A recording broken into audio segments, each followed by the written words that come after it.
وہ قیامت کے دن کیا پکارے گا؟ یا بریلوی، یا دیوبندی، یا اہل حدیث نہیں، وہ پکارے گا یا امتی امتی امتی۔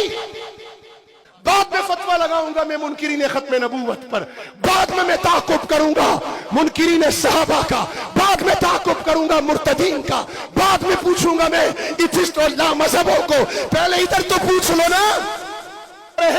تم نے اداؤں کو زندہ کرنے کے بجائے ایک دوسرے پر فتوے لگا کے مارنا شروع کر دیا۔ اس وجہ سے آج میرے نبی کی ختم نبوت بھی خطرے میں، نبی کے صحابہ کی ناموس بھی خطرے میں، نبی کی ناموس بھی خطرے میں، نبی کا دین بھی خطرے میں، نبی کا قرآن بھی خطرے میں، نبی کی امت کی بیٹیاں بھی خطرے میں، نبی کی امت کے بوڑھوں کی داڑیاں بھی مٹی میں رولی جا رہی ہے۔ نبی کے ورثاء علماء امت کو شہید کیا جا رہا ہے، کشمیر سے لے کر فلسطین تک لہو لہان ہے، اس لیے کہ امتی امتی کا نعرہ چھوٹ گیا۔ ختم نبوت پہ بات کروں گا، لیکن دل جلا ہوا ہے فلسطین نے، قلب جلا دیا ہے۔ پتہ نہیں ہم زندہ کیوں ہیں؟ کیا رسول اللہ میرے آقا کریم صلی اللہ علیہ وسلم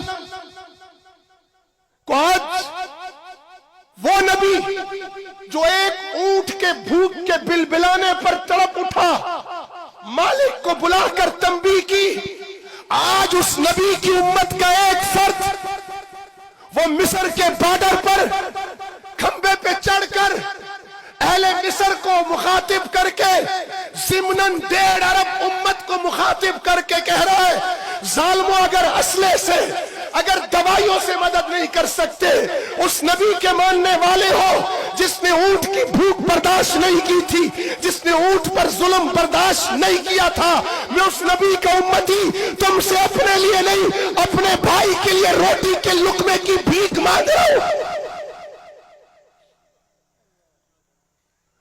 جس نبی نے اپنے مبارک چہرے ہزاروں نہیں، لاکھوں نہیں، کروڑوں نہیں، اربوں نہیں، کھربوں، یہ پوری کائنات اس چہرے کے ایک روئے پر قربان۔ اس چہرے میں کڑیاں گڑی ہیں یا نہیں گڑی ہیں؟ جس چہرے سے سورج نے روشنی پائی، جس چہرے سے چاند نے نور پایا، جس چہرے سے کائنات منور ہوئی، جس چہرے کو سدرۃ المنتہا کی بلندیاں ملی، کیا وہ چہرہ، اس مبارک چہرے میں کڑیاں نہیں گڑی؟ ان مبارک دانتوں کو شہید نہیں کیا گیا؟ کیا اس مبارک پیٹ پہ پتھر نہیں بندھے؟ کیا اس پر اوجڑیاں نہیں ڈالی گئی؟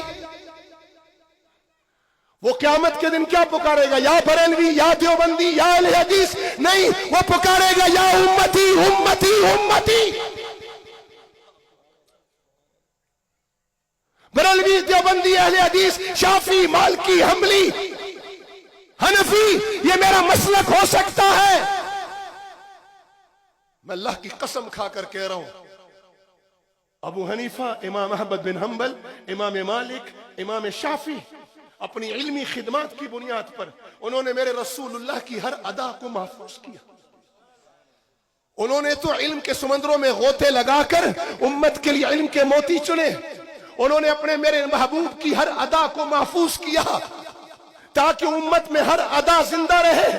تم نے اداؤں کو زندہ کرنے کے بجائے ایک دوسرے پر فتوے لگا کے مارنا شروع کر دیا۔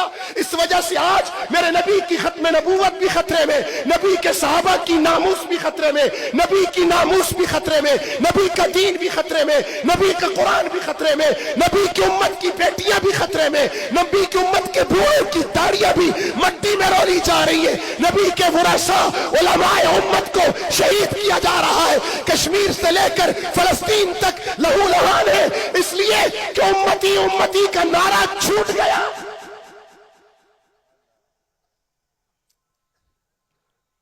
انہوں نے تو علم کے موتی چنے، وہ سب جنت میں جائیں گے، اور جنہوں نے ان کے علم کو بہانہ بنا کر امت کو لڑایا، وہ اپنا ٹھکانہ سوچیں کہ کہاں ہو۔ مجھے اس سے غرض نہیں، کہتے علماء متفق نہیں، آپ سے پوچھ رہا ہوں، یہاں سب بیٹھے، بریلوی بیٹھے، دیوبندی بیٹھے، اہل حدیث بیٹھے، کسی ایک کو اختلاف ہو وہ مجھے برسر عام ٹوک دے، میں ناراض نہیں ہوں گا۔ آپ بتائیں